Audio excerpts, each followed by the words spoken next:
Hello guys, kalo itaon sa kong anak guys na tanawan niyo guys nakatog yun guys dugay kuan dugay taong basa-basa learning to read and write na siya dugay basa-basa niya guys natog yun siya guys natog jud ikahuman sa eskwela aris balay ikahuman sa aris balay tuon siya eskwela siya nara eskwela gid siya guys nya akong abdan dito nagkuan ko lungag ko kuan siya guys lungag ko nya pagsud na ko dire nagunit siya sa iyang pin yang pintil ba para suwat dito ay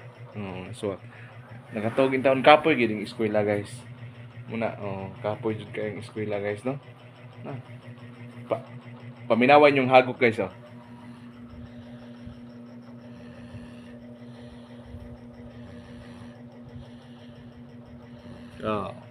mga hagok niya guys loya